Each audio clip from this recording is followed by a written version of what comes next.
various backgrounds and aspects of what is happening and what is hopefully planning to get done and going to be done. I'm chairperson of Al Masar for Forth Valley Baseball Community, and it's from the aspect that I'm here today. I'll pass it back to Lindsay. Thank you so much, Sophia. So I'm Lindsay Taylor. I am the Regional Manager for Men's Muslim Engagement and Development. So it's an organisation that works across the whole of UK in order to fight Islamophobia and tackle hate in all forms, which is, of course, a very important thing in this day and age, unfortunately, the need to tackle hate in all forms.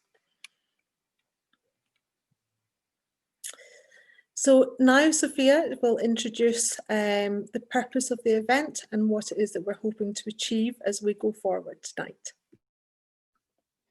Thanks, Lindsay. So we want to discuss anti-racist education, what we can do about it, involvement of our schools, our leaders in the education sector, and also parents. We'll be asking questions to our panellists, where they can all contribute given their background in the field.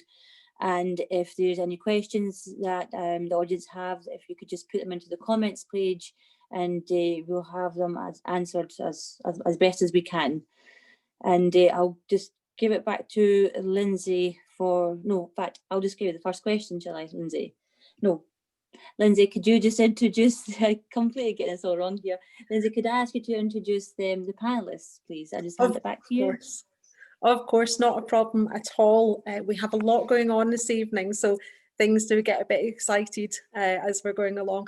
So we have had a little bit of a change up than was what was originally advertised on our poster, but most of our main panellists are here, but we do have a few changes, so I'll highlight those to you as we go along. So first of all, we have Khadija Mohammed. She's a senior lecturer and a senior fellow of the Higher Education Academy in the University of West of Scotland. She is also the co-founder and chair of SAMI. We have Deborah Kayambi.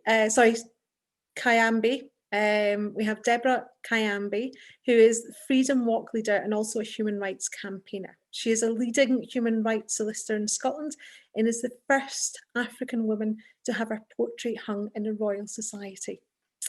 We have Usman Ali, who is the chair of Tackling Bullying in Scotland's Scottish Schools campaign and the chair of the Scottish Trade Union Coalition Black Workers Committee. We have Mukami Makram, who is a human rights advocate. In her working life, she was working for the Scottish Government as a policy manager, and she also brought her deep commitment to race, gender justice to many organisations, including women's aid organisations and also Central Scotland Regional Equality Council, where she was director. And this evening, as a change to advertise, we have Pauline Lynch. She is the Education Officer of Inclusion, Equality and Wellbeing at Education Scotland. She leads groups formed in response to the Race Equality Action Plan that has been developing work in relation to race equality education. So as you can see, we have an outstanding panel in front of us this evening, all of whom are deeply involved and entrenched in the education system and in tackling racism across the board. So Sophia, I will now pass over to you in order to talk more about the questions that we have in front of us this evening. Thank you. Thank you, Lindsay. Okay, so I'm going to start with the first question. What do we mean when we say anti-racist education? And I'm going to start that with Khadija, knowing a lot of the work that she's been doing for the past many years in the field. If I can just unmute myself, Sophia, thank you. What do we mean by anti-racist education? I think I'm going to start by saying that it's important now that we acknowledge that it's not good enough now just to say that I'm not racist, but it's actually about developing our practices, becoming anti-racist practitioners. And when we think about being anti-racist, then we are checking in with ourselves in terms of how we are positioning particular communities. Are we further marginalising them? Are we othering them? Developing that critical perspective in all the practice that we do. So I'm talking from a teaching field and educational background field. How do we as teachers ensure that our practice is culturally responsive to the needs of all our children? But when we think about anti-racist practice, it's about dismantling and disrupting sometimes the status quo, and thinking about the curriculum and how reinforces, I suppose, absent voices or reinforces negative stereotypes. And really just checking in with, are we as teachers able to recognise a racist incident taking place? Are we able to deal with it confidently? And how then are we dealing with that as a whole school community in responding to that, changing our practice? So I suppose for me, it really is that critical engagement, Sophia, with current practice and beginning to problematise it and challenging the status quo. Definitely, thank you so much. If I could now pass that same question over to Pauline Lynch, if that's okay, thank you. Hi, just Khadija, echo what you were saying, and I suppose when we've been looking at where anti-racism sits, we were really wanting to look at it within a race equality education framework where all the work around anti-racism is balanced in by the fact that we're actually looking at helping every young person and every staff member to value and develop every young person as a member of a global society where we're all come from different ethnic minority groups and ethnic groups, and give them the skills to be really successful citizens in life. So it's that whole, as well as a sort of almost like a social justice imperative, that we make sure that everyone has this equality in their education, that they have an equal experience, but also just really, we would be only saying that we've reached that and the goals of anti-racism education if what we have are outcomes that really show that we have developed race equality. So I suppose that I would just, I suppose we've tried to take that whole sort of wider vision, and anti-racism is a huge and important part of that approach, because you couldn't start to sort of support race equality if you weren't tackling and looking and doing the reflection to know where racism is occurring.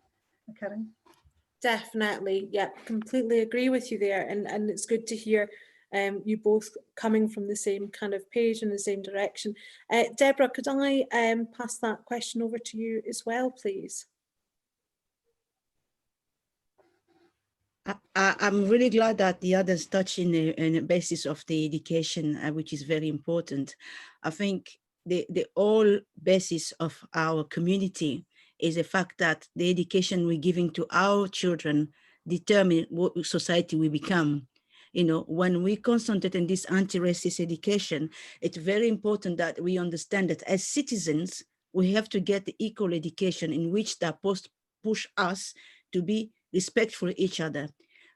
When we don't pay attention on the way that we are teaching our children in the classroom, whether they are frustrated or they are satisfied of their education, you can see that over the years, all over Europe, I have to say, I'm not only looking at Scotland here, all over Europe, you got this easy way of talking about colonialism with pride and whatever they want to present it, because it was a good thing. When it comes to the negative things that colonialism has done to people because of the color of their skins, they don't talk about it. They don't mention about it. The only time they mention about it is to say, oh, it was the way that everybody agree with. So we have to get to the place where the education that is being taught in classroom to our children must be equal, and where all the children are satisfied about it. And you have less frustrated children in classroom crying because what they learned today at school has hurt them. So I agree with both my speaker before me, the cover everything, but as long as we are concentrated on educating our children in a fairer way, in an equal way, we build a better citizenship in the country. Excellent, Yeah. definitely, yes. And if I can possibly pass that on to two of our final speakers for this evening, Ms. Mukami Makram, if you can come in there, and Usman will come to you after that, if that's okay. Oh, sorry, I think you're still muted. I'll just. Lovely. I will try to be obedient and stay muted. Thank you very much. I don't actually have much to add because the other speakers have covered quite a lot. But I think from the old school, as an old teacher, and from the teacher training education I received, I think for me, clearly, anti-racist education is pure, simple, good education for all children. It's not about special cases. It's not about singling out children from minority communities as being treated differently, which has caused a lot of problem to some people because they think that we are asking for something that is beyond reach. When I say it's pure, simple, good education, is teachers, pupils, parents have to have an environment of learning. Where we learn has to be like any other aspect of our life.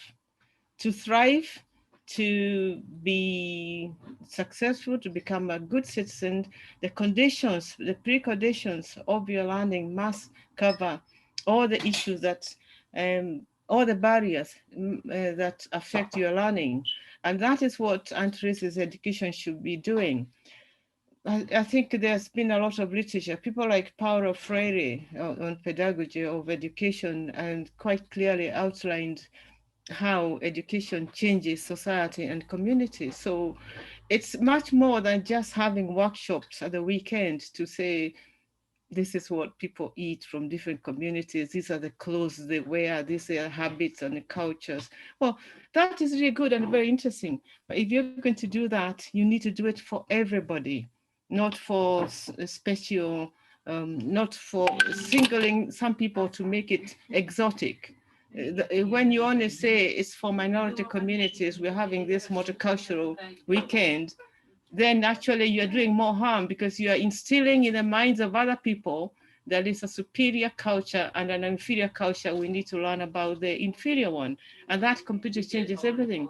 Somebody asked me recently whether I've ever been racist. And I said, well, you really need to think about what that means, and the same linking to anti-racist education. If you have notions that some people are superior or others are inferior, then you are likely to enter into that realm of deciding who is something better than. I don't think, I never feel inferior to anybody, and I never feel superior to anybody. So I work in that realm of where I react to situations, and I train and teach my children and other people to react to situations according to the character and the nature of the person in front of you. Thank you, Mukami. Can I briefly, I've just introduced Bran, that's just come in now. Thank you very much for getting online. Now, Bran has a blog called The Teacherist. Theteacherist.com, I think, is the link. Link will be in the comments there.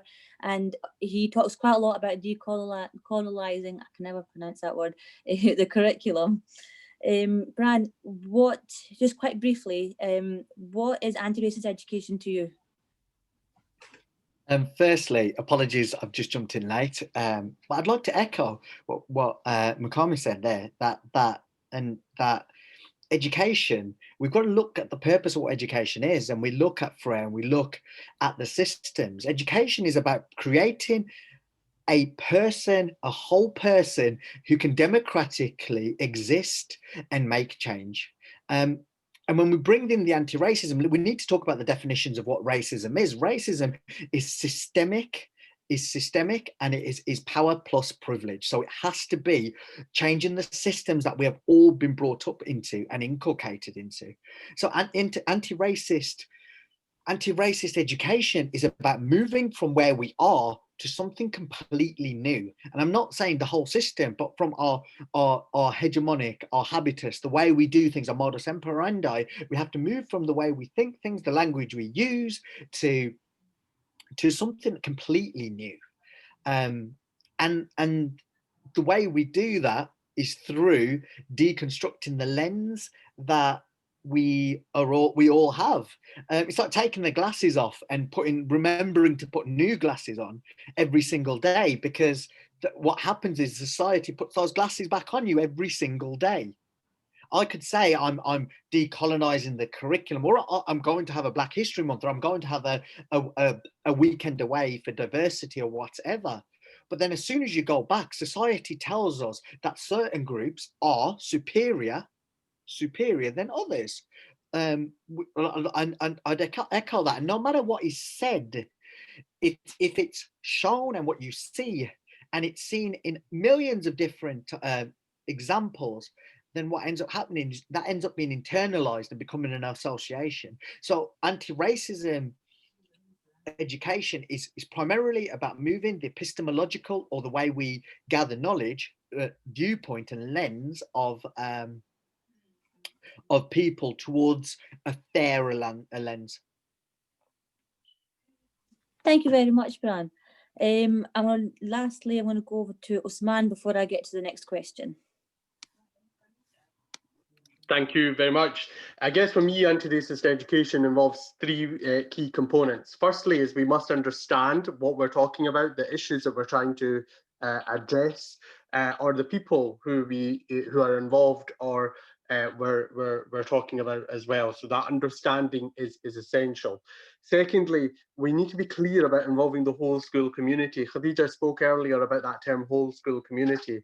And I think it's really important that we highlight, for example, the role of parents, the role of young people, the pupil leadership voice is key there. And also the community that makes up a school. It's not just the teachers and the young people, it is the parents, it is the people who form that actual community, and often they are very diverse communities indeed. And thirdly, accountability. We must have accountability throughout the system. Yes, there can be anti-bullying policies, but if they don't work or they're not put in place, and anti-racism policies, and if initiatives are not working and they're not reviewed, then there's no point actually having them, and they will not make any change or difference. So we must have accountability, but also a degree of public accountability, so that we are very clear what the problem is, where things are working, but also gives people the opportunity to come together and highlight key, best practice and address some of that as well, which is essential. Thanks.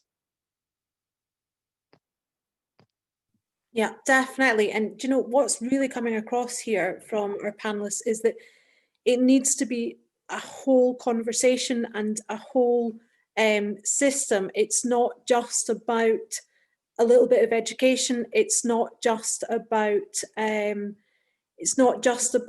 bringing a couple things into the classroom. It's about changing everything about the conversation. It's about making sure that we're educating at all levels in all different ways, which is really great, and it's definitely something that we need to consider when moving forward. Now, if I can move on to our next question, and then we'll get to some questions from our audience on Facebook very soon, hopefully. Please remember to put your questions in the chat, folks. So our next question is it just pupils who are facing discrimination and bullying, or do teachers, staff and parents also face this issue too? So if I can please open this up to the floor for people to jump in on this one. If I can start possibly with Pran on this one, if that's okay with yourself. So is it just pupils who are facing bullying and discrimination, or is it happening across the whole of the education system? Oh, sorry, you're still muted. The joys of Zoom, you'd think we'd all learn to hit that space bar, but no. We have to start with what bullying is. And when we think about what bullying is, it's when someone exerts a power over somebody else to make them feel bad, to denigrate them, and to disempower them. So across the board, I'd say bullying happens. I'd say with the recent figures of being Black and being 9 times more likely to be stopped and searched by the police, which came out this morning, is a form of bullying. So I think what we need to do is address the power systems first and foremost. When I talk about decolonization of the curriculum, I talk not solely about pupils, but about systems within schools, and those systems are transferable to society. So when I talk about decolonization, I talk about behavior systems. Who are we treating how? If you are a Black person in this country, you go to jail for longer periods than if you are a white person.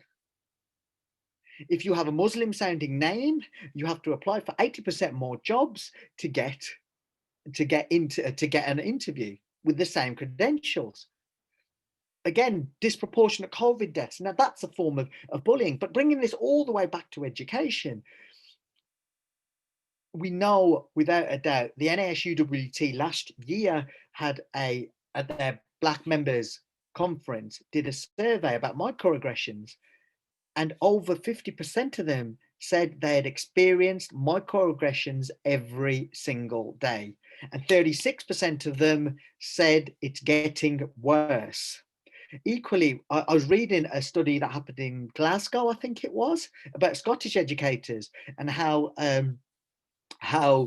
senior leaders are not aware about the lives that BAME educators are going through in their schools, but they certainly are. And I think that's indicative of power as well, because if you don't feel safe enough to tell your line manager, I feel as though I'm being racially abused, then you're never going to make change because you're not in that safe environment. And I think equally, and I think this is not a Scottish issue. It's a worldwide issue. So this is not me having a pop at anybody. So please, no one try and kill me.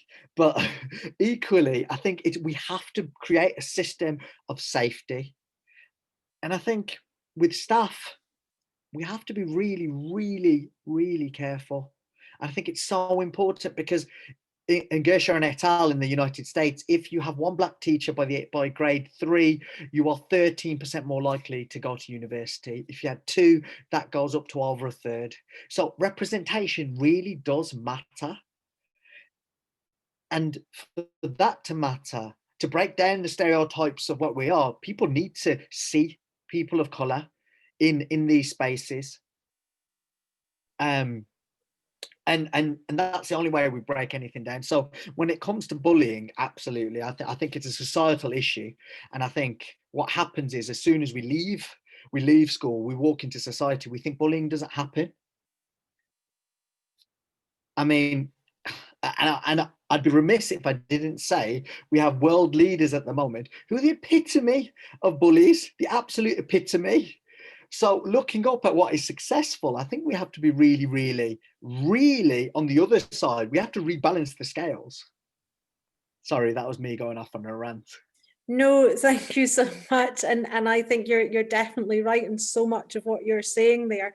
If I can pass that over to Deborah now, that would be great. Usman, I can see your hand up, but I'm going to come to you in a second. I'm just going to pass it over to Deborah, if that's okay, folks, if we can just remember to mute ourselves after that. Could you remind me the question again? What was this exactly saying? Yes, the question is it just pupils who are being bullied, or is it something that's happening to our teachers, to our parents, to everybody within the education system? Are they open to this bullying system happening? I'm going to respond to this by experience as parents. Thank you. Also, the motivation that put my petition forward to the parliament. I mean, Khadija may know the story beyond this petition, but the thing is, as parent, I always been bullied by a teacher so many times, all the way. And I was bullied only because I was Black. At the beginning, I did not realize that. It's only my white folk friend come to my home after they heard about something and they tell me, oh no, they did it to you. No, they did that to me. They did it to you because you're Black, or maybe because you're single mom. So these things happen a lot. I have experience in primary school when my children interact badly with another child, they will say, no, we're not going to say anything to the other family. We're only going to talk to that because there is a dad there. The dad is going to be angry, or the mom is going to be in trouble because you're a single mom. So this is something, the bullying of parents is something you couldn't, it's there, whether you're black or white, but it goes where you're a single mom. And even when you're white, you get bullied because you're a single mom. And the other side about the teachers, with the example that happened with my daughter, when she was asked to perform this slave dance, the teacher started crying. Why? The other teacher asked her to make my daughter perform the slave dance, and the teacher starts crying. So the teacher in this instance was not the teacher who prepared the lesson, it was another teacher who prepared the lesson. She was maybe afraid to see the reaction of the students. So she gives to the youngest teacher. The younger teacher goes to the class, asks a black child to perform a slave dance, and then all become a chaos. The teacher's crying, everybody's crying, the children is crying. So everyone is not protected against this kind of bullying. It's up there. The only way you can protect everybody from it is the policies and the guidelines and the law. And this is where I am with Usman here. Accountability is very important. When people know that if I react this way, I might lose my job. If I react it, I might be arrested. Then we're going to see the change. Definitely, and absolutely devastating that this is happening here in Scotland at this time. And what's really devastating as well is the fact that you are a strong, independent female. You're a leading solicitor in human rights in your field. So what's happening to people who are not strong, independent individuals who don't have a voice like yourself, who can stand up for your rights? This is why you see many children from the minority background abandoning schools. They're going to small setting of education because their parents, they don't have the capacity to fight back. So they abandon the education, simple that, nothing else. Sorry. No, definitely, no, and thank you for coming in on that, because that's a really important point as well. Usman, sorry, you had your hand up there as well. If I can bring you in to this conversation as well now, please, thanks. Thanks very much. Yes, on this one, I just want to take you through some of my casework recently, obviously as both Chair of Tackling Bullying in Scottish Schools, but also Chair of the STC Black Workers Committee. I have lots of different people, workers, parents, young people approach me asking for help. And I always like to think when people approach me for help, I'm not going to say no. I will do my best. Sometimes I can't do very much, but I will do what I can. And if I just take you through some of that casework, certainly. So just last week I was supporting parents who were basically, their child was being bullied, but they were also facing excuses and trouble in navigating the school system, what the head teacher was saying to them.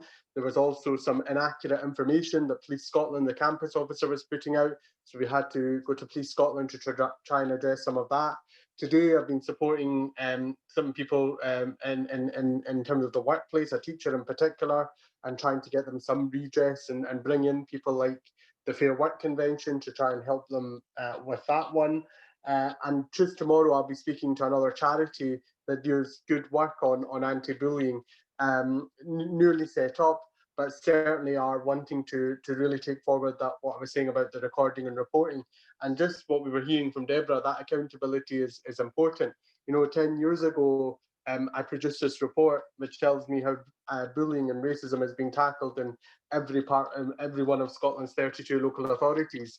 And, you know, reviewing that now these years on, just to see what change has been achieved and whatnot. So as I said, I look forward to those ongoing conversations going forward. But in terms of answering the question, bullying and racism affects everybody, young people, teachers, parents, the whole community, and the impact of it is quite devastating. And that's what we really need to highlight and address. Definitely, and it needs to be highlighted. I mean, this is why we're having this event tonight, is to highlight these issues, and I'm hoping that this is just the start of the conversation and not the end. Mokami, if I can bring you in now, that would be great as well. Thank you. Yes, thank you.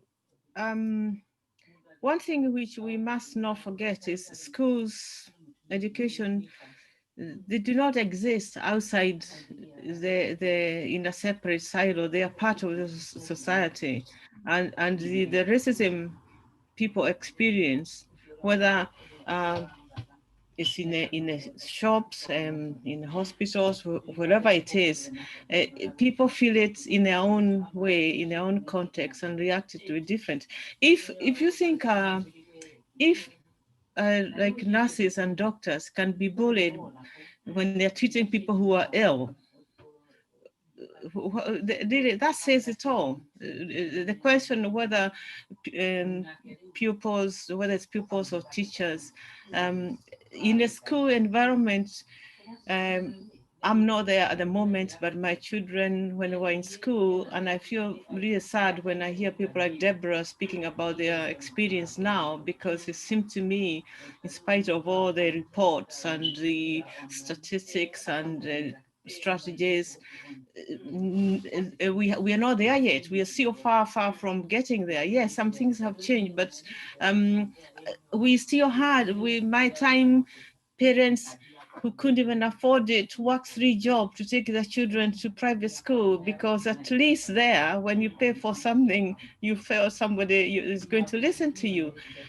We have horror stories of pupils protecting their parents, not telling them what was happening in school, because they don't want their parents to go to school and to speak to the teachers and receive a lot of sort of comments, which put downs and negative comments about being parents who are pushy and you don't understand the system.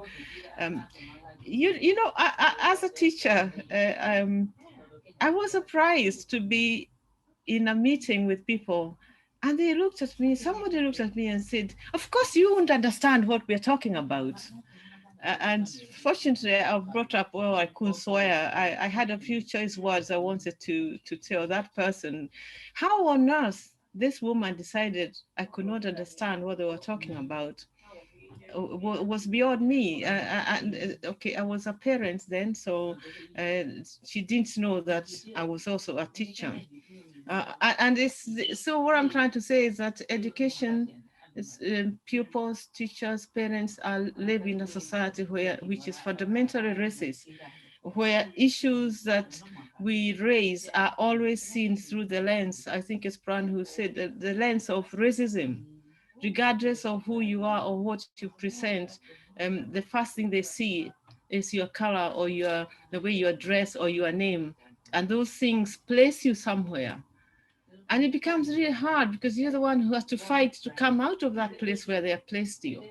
And then by the time you get there, your children have lost so much in school. I said the other day about, we got to stop doctors, scientists, our future doctors, scientists, people going to space, engineers, being destroyed before they get there. I don't know how many children ever make it and end up in the so-called minority jobs, or safe jobs, because the real jobs, what is seen as the real jobs, they are not deemed to be good enough. And it doesn't have to be a direct statement now. These days, because of anti-racist work, sometimes I wonder whether we are doing more damage because they have learned how to hide it. You know, they don't tell you to your face, some do, but others have a very subtle way of encouraging you to do things that they think people like you should be doing. And we need to find a way of taking this danger out of thinking that education is one unique place and racism only happens there.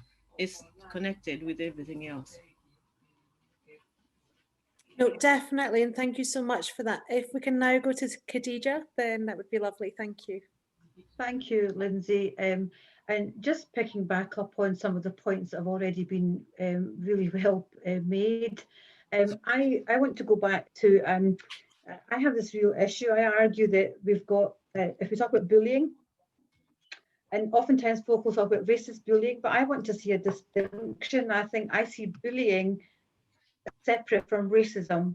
And we had that discussion with young people of colour this afternoon, and they were really arguing for that oftentimes what they're finding in schools is that their teachers are not knowledgeable about the processes that are required to follow if a racist incident happened in their school.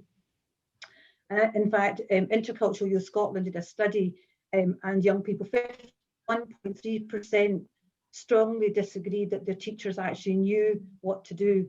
And for me, that's a huge statistic. It's absolutely not good enough. And if they experienced a racist incident in their school, would they feel comfortable approaching their teacher? And 29.5% of our young people said that they did not feel comfortable with that, that they wouldn't feel comfortable to approach their teacher. So something is desperately missing. There's a huge gap here in terms of our teachers being able to, first and foremost, actually identify and understand and take seriously, for that matter. And sometimes it could be due to, oftentimes you'll say it's complacency, or we live in this post-racial era, talking about race just puts ideas in kids' heads. I often have those comments thrown back at me. In fact, one was about, racist name calling is nothing special. Everybody gets called names. So where we have teachers who let racist incidents go past unchecked, it goes back to what Pran said earlier. It's that process of internalisation. Children learn that it's normal to be called this, and it will eventually lead to some form of racial trauma as they move through their schooling and their schooling trajectory. But my concern also is that where teachers and staff at school don't understand young people's culture, their heritage, their background, and there was a 70% recording there for young people to say that they don't understand where I come from. I don't have a sense of belonging. So they are more likely to experience othering and further marginalisation within their school settings. And there's two things here. I see it as a double-edged sword, actually, where we've got our white ethnic teachers who will often, perhaps, I would argue, not have the confidence to navigate those critical conversations because they don't have themselves a nuanced understanding of race, racism and whiteness and how it really manifests. So therefore, I better stay clear. Or you also have BME teachers, so teachers of colour, who might wish to raise particular issues, but they're fearful of raising those issues because then they're seen as being aggressive, the maverick that stands out. Whereas actually, when we often see our white ethnic teachers speaking up about particular issues, they're often commented on being confident and assertive, but the opposite is the case for our BME teachers. So there's a real sort of problematization there in the sense of how do we deal with that. And for me, Lindsay, it comes down to we absolutely need to have a workforce that has that understanding, because it's only when that understanding is there that then you can begin to work out what's not fit for purpose in our schools, our policies, our practices. We need to go back and look at that with a critical eye. Yeah, definitely, and couldn't agree more. And that just everything that you've said there just leads on perfectly to our next question, which we've had from one of our audience members. But actually, I'd like to jump to Pauline first, if that's okay, just to give her an opportunity to. I'd echo that it's right through society, right through schools. I think all the research that we've got says that BME teachers do experience racism in Scottish schools. We know from young people who are Eastern European that there's been work from Strathclyde University research, Intercultural Youth. They also had, it was a mother that went and did research after her child experienced significant Islamophobia and found the confidence levels were not there for children to feel that they could raise these issues. So I think there's been several different pieces of evidence. As part of our work, we've been meeting with some young people recently as well, and many of them, some of the things that were said is like, keep your head down. From maybe their parents have said the best way to survive is don't raise this, like keep a low profile, get through, be the best you can be, but don't rock the boat, because they were trying to protect their children. I mean, I totally get why. So it might be, that I suppose where the work that we've been looking at with Bemis and Clare has been is saying we have to have a real strong leadership in schools. But I think, Khadija, your point about confidence, but I think knowledge as well. Like, I think maybe it's just a thought, is that a barrier can actually be in believing that you have social justice values, so therefore you're not going to enact racist practices. Whereas actually, unless you're able to explore and really look at this issue, really hear what people are saying happens, then it's only then that you can look at your own practice as a teacher, as a leader, as a practitioner, and say, but when we do this, does that make somebody feel different or othered? And so I think all those reflective works conversations have to be there, and then people will have the confidence to do the difficult situations. Because if you have confidence and do it badly, you're also going to cause damage. So I think there's the professional learning is so important. And yeah, sorry, stop there.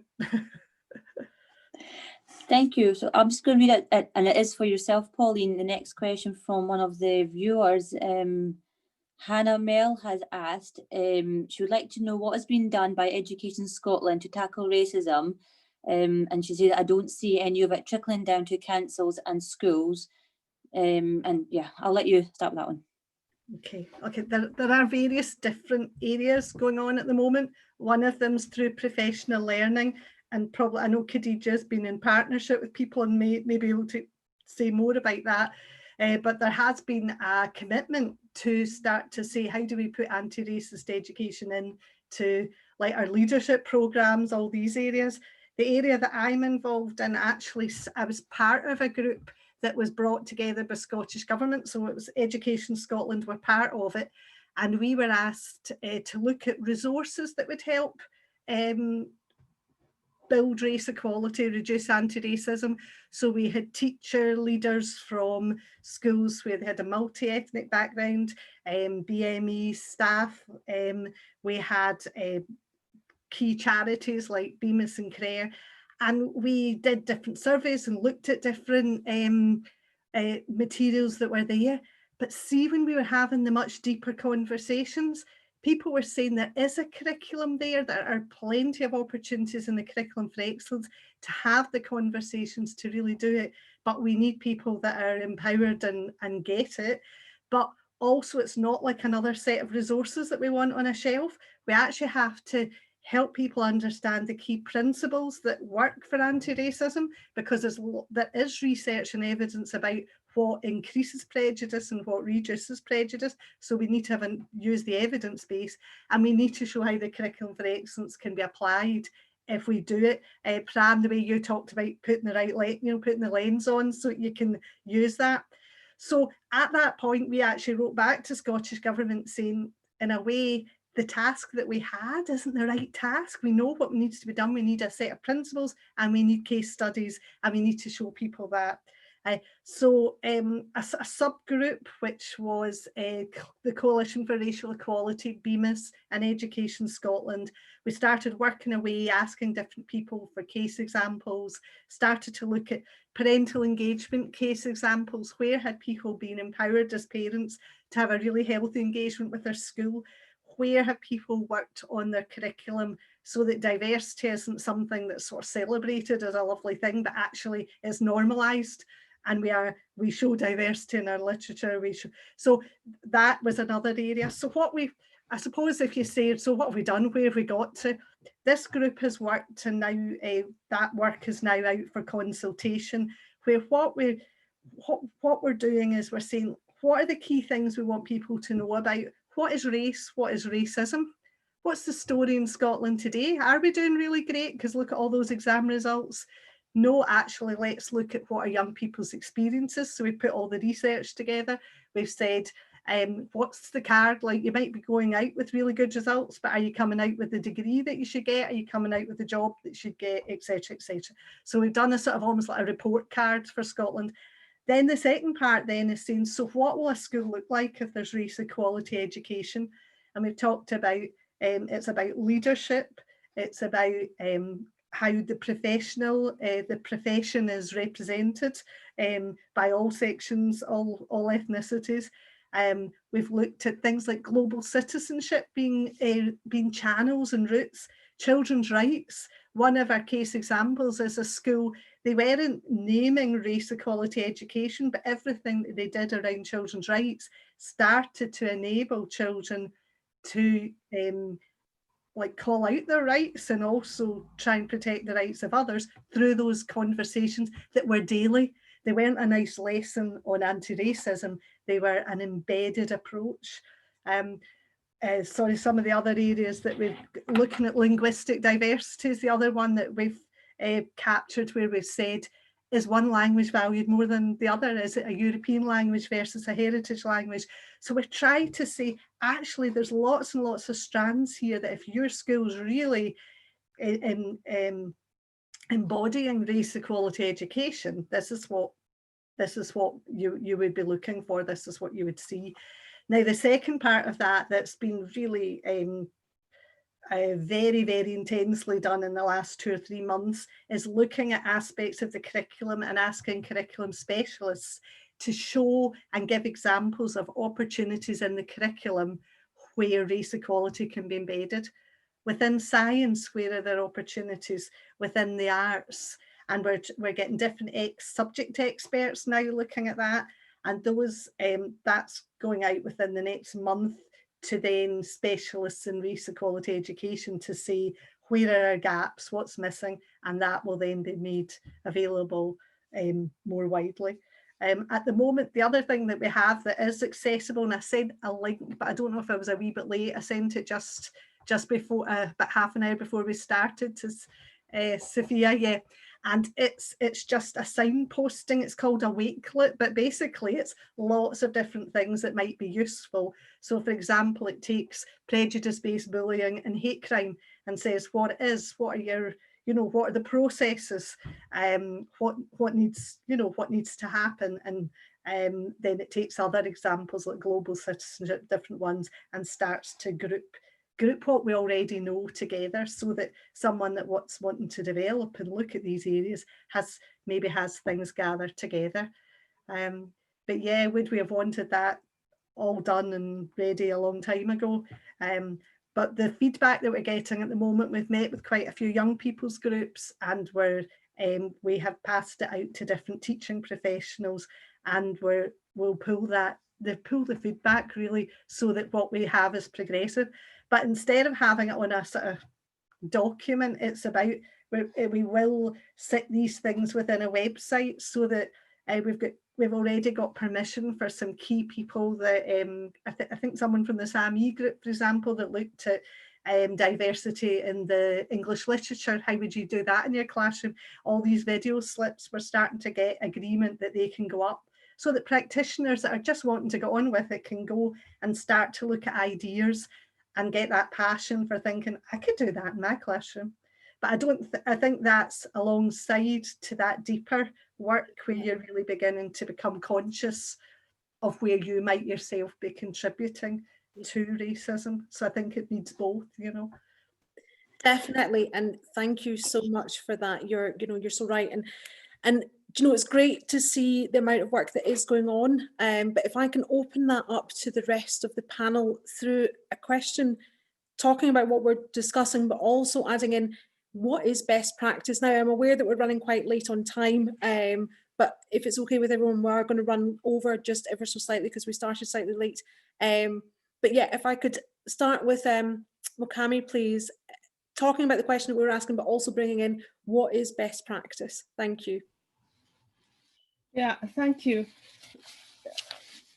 I'm afraid I struggle with this a lot, because so far, and I've been looking into this, I have had the opportunity to be clearing my house. I said I'm retired, so I keep coming across reports. And I came across this one, which is called, I don't know whether it's called Anti-Racist Work Park Project for Under Fives. And this was done by Save the Children Fund in 1989. And I've come across so many of these when I'm clearing all about education.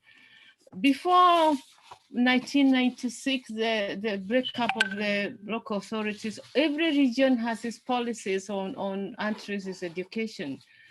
And I feel I really need to be encouraged and convinced that there's something new now, because I haven't heard anything new on this panel or any other panel I've been on, or from my own reading and all the reports we have written. I do need encouragement. I do want to say, I don't want my granddaughter and her children to be sitting around another table, because 1989 is quite a long time ago. Ahmed was murdered in Edinburgh at the time. Since then, we have Stephen Lawrence inquiry and a whole lot of duties. We had race equality strategy, which had education, social work services, all of them. So what has happened? What I need to know to be encouraged is, how is it going to be different this time? Because if it's not, really, we are on our own. I don't have new strategies because they have been there. In fact, if you go to 1948, Universal Declaration of Human Rights, and practice some of the little good things which were there, we will be treating other people, because this essentially boils down to people being treated less than human. That's all. It's not big rocket science we need. It's very simple, going back to the basics of understanding our common humanity. If we do that, then we have a starting point. But I fear we're making it so complex because we have to have news document, new strategy. Everybody is on a steep learning curve. Where have they been? Who actually, even the younger people who are around here, has not heard about Stephen Lawrence somehow in the passing, or Demerara Taylor, or all the young people, pupils who've been murdered because of racism, and we are still kind of starting again. Thank you, Mikhail. I'm going to have to cut you short there, but see what you're saying. All of our panels in the background in the chat are saying, "Yep, we hear you. We hear you." Same conversations. What could you just say? The same conversations. 20 years later, we're still saying this. What's going to be different? So you've got a very valid point there. I'm going to bring in Bran next, and then I'm going to bring in individual speakers there for the closing remarks.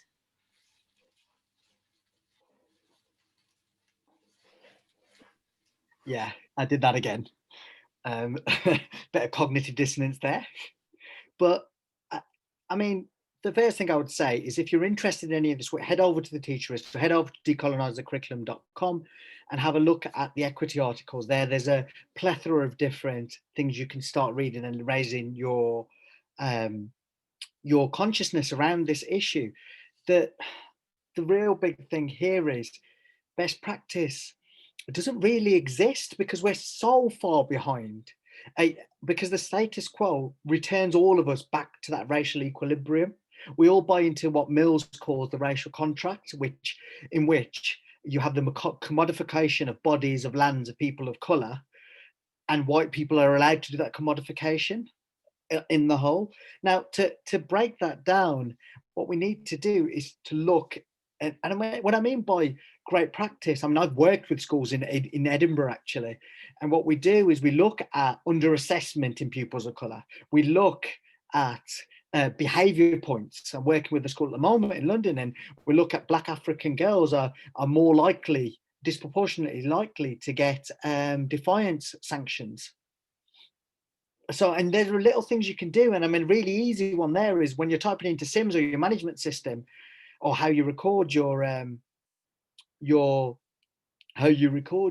behavior systems, you don't include tone. The only thing you include are the words, because when you do that, what ends up happening is you end up ameliorating this sense of bias. This has to not just be a whole school approach where everyone's bought in. It has to be integrated into absolutely everything that we do.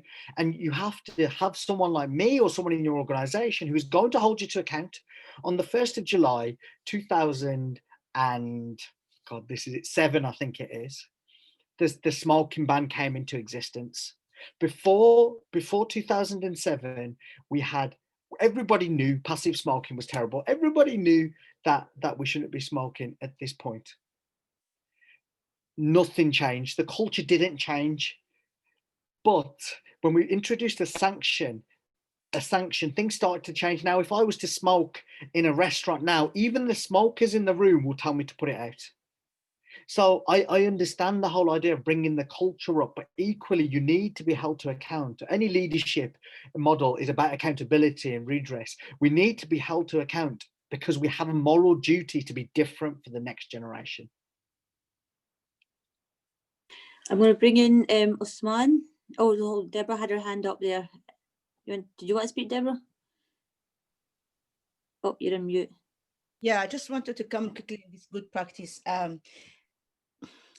How can you do a good practice when Ms. McCormick here is showing you something that existed since 1989 and the school completely ignore it, or the society completely ignore it? How can you do good practice when our rule, guidance, and policy have such void, is completely emptied, particularly when it comes to tackling racist incident in school? How can you? You know, we have two problems in Scotland, and that is very typical to Scotland. It's this culture of cover up. You want to cover up something where it doesn't exist. You know, there is an incident in a classroom, and what is the school or the council has prepared to respond to that? Looking at the guidelines, I'm going to give you a very simple example. I just said 3 days head off with the school, my children's school. I don't think we are friends. I mean, that head teacher, when he looks at me, he sees a monster. I am writing to the head teacher and I said, listen, I want my children's surname to be changed. And this is what the law says about it. And I goes to the school with the pandemic and I'm doing exactly what the law asks me to do. I am the lawyer here, but the school are telling me, you need to go to ask permission to your ex-husband. I said, is that what you're telling me is the law? So we spent 3 days and I'm telling the school, listen, I have a microphone and I have the media on my side. You just continue being, you know, head on with me. I'll call the media and you'll be humiliate yourself. Alors, I wrote to them again and said, this is what the guidelines in Midlothian procedure on changing the children's name says. And this is exactly what I've done. What is your reason here of telling me what I'm doing is wrong? The problem is when we talk about good practice, we're talking training our staffs too. Our staff need to be trained regularly. I mean, when I started my career as a lawyer, I studied in the United Nations. And in the United Nations, every single 14 days, all staff get trained. You go on training, it's part of your salary. If you did not attend the training, you're probably going to be in trouble to get your salary. Here you have a receptionist's desk who took a covering letter, sent to the lawyer of Midlothian Council, said, Mrs. Kayembe want to change the name with the covering letter. Well, you change the name of the children with a deed poll certificate. This is the whole trouble. So the thing is, we're talking about good practice, but I have to say, within the Scottish education, within the curriculum, the Scottish curriculum, there is a lot of voice, particularly when it comes to anti-racist education. And then we need to fix that. If we don't fix that, we're far away to get to that. Thank you so much, Deborah. That's, well, thank you, very well put there. Could you just put in comments, quite rightly so, you know, we've got the difference between equity and equality, and we've got this whole white privilege stuff going on. And that's something that I've opened my eyes up to in this past months, the Black Lives Matter thing. The problem is not the racism that's going on. The problem is actually the white privilege, which lets it continue to keep going on for years and years and years. So that's what we need to look at in our education system, is that why is it continuing? So that's, you know, great discussion going on here. I'm going to start, because we're past our time now, I'm going to ask each, you know, panelist to just give in the closing remarks, and I'm going to go over to Osman now for that. Thank you very much. I think it's been really great, interesting discussion. A couple of things that I would put out is exactly where I started in terms of what we actually need is a basic understanding of what we're talking about, who we're talking about. We need to remember to involve the whole school community, and that includes young people and parents. as well as the teachers and the workers around them and the whole community. There needs to be that public accountability. The reason why we're not learning from best practices is because sometimes there's not a place to actually share it in the first place. And the reason why we're still looking at reports from 1989, although it sometimes feels like 1889 and still no change has happened, is because there's no public accountability. And somebody put on the Facebook chat, sorry, I'm just finishing on this, that that racist bullying is not being recorded and reported. Could you please let me know which area that is? Because I've got here how all councils are responding to that, and I'd like to investigate that a bit further. So please do contact me on the Tackling Bullying in Scottish Schools campaign. Thank you. Right, I'll answer over to Pauline. Closing remarks. Hi, I suppose I just say that we are very, very keen to get the feedback on this stage and get things out there. But that's just the beginning of a journey, how we can support that ongoing, how we can support the teacher professionalism. But it is an absolute commitment in Education Scotland for that. And we might get feedback that says some of this is going in the wrong direction, and that is the journey and that is the dialogue. And hopefully with the different charities and the people we're working with, we'll move somewhere that is as effective as quickly as possible. But the commitment, I suppose I just want to put that out there, because as you hear the pain and suffering that our children, parents and staff go through, it's very hard, and it's right to hear it. Just I don't know what that is. What I want to say is that commitment's there from me and from our team to do everything so that everyone is included and flourishes equally, because we're fellow citizens, we're one human family. Thanks. Thank you so much. And Pran, as I see you're unmuted, if we can hand over to you next, please. Thank you. I mean, I wholly echo, it's been terrible. I grew up in the 80s and I know what the West Midlands was like, which is relatively diverse. And I can just imagine what it's like at the moment for children of colour and for adults of colour. But I think we have to be better. I get it. And there's a lot of pain. There's a lot of pain that we all hold. But we need to use that energy and channel it towards making real change, because the next generation genuinely do deserve it. And for all of you school leaders who are scared of doing something and getting it wrong, all I can say is, being called a racist, guess what? It's hard. Sometimes it hurts all the way down to your heart, but it's 1,000,000 times easier than facing systemic racism. It just is. Try and fail. Just have an environment where you put your hands up and say, sorry, we were out of order. We'll be better next time. And that's the only thing I can say to all educators. Thank you so much. Khadija, can we pass over to you, please, for final comments? Thank you. Yeah, I'll just pick up on Pran's point there. As an educator myself, we want socially just leaders who have developed an anti-racist consciousness.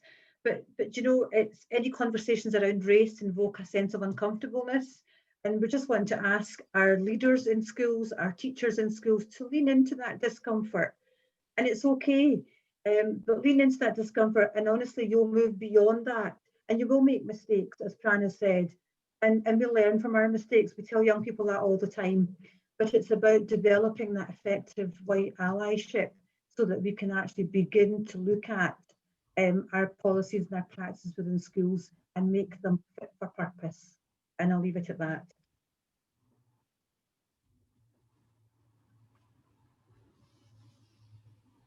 Thank you so much for those final comments. Mukami, if I can ask you for final comments, please.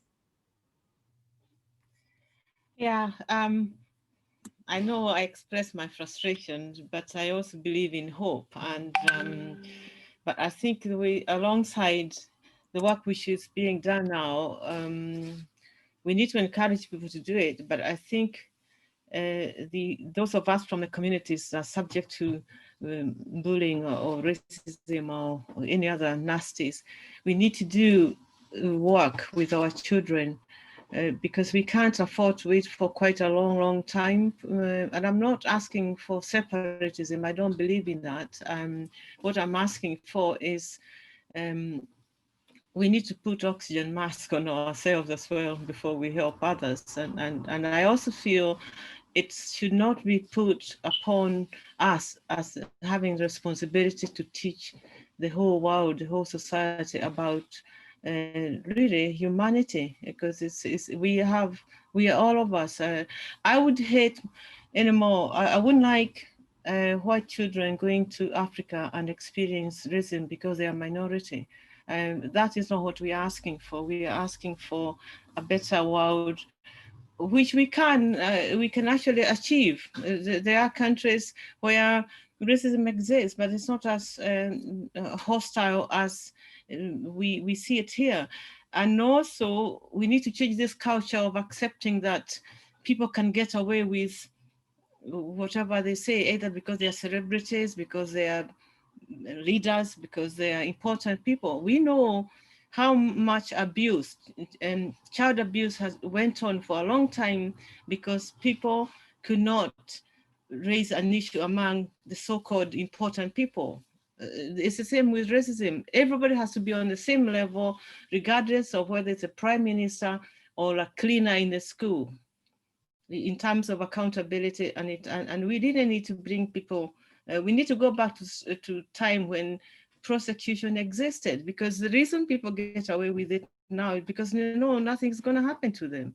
They might be told off and that's it. If Ahmed was murdered and the person who murdered him was not convicted of murder, but he was convicted of carrying a knife, what does that tell the rest of, or tell us and tell the majority that they can do what they want and nothing will happen to them? So it's really, we need to change the whole mindset and have a culture of caring. And also it has to come back to a position where people, now anybody should report racism. It's not just the people who are affected by it. Everybody should say no, and then we stop being the minority. Yeah. Thank you so much, Mokami. Last but not least, we've got Deborah. Closing statement, please. I just remember the few months before I leave the Congo seeking political asylum in Britain, I went to meet the American ambassador to the Congo, and we were together having tea together. And I was talking to him about how I had this admiration for American democracy, and because I was struggling there to fight for democracy in the Congo. And he told me, Deborah, the human right we have in America is a project. Every day, we never consider it something perfect. We always consider it as a project. Because it's a project, we work hard to make it better every day. Today, I understand what you tried to tell me then, because then I could understand it clearly. It's the same way we are going here in Scotland.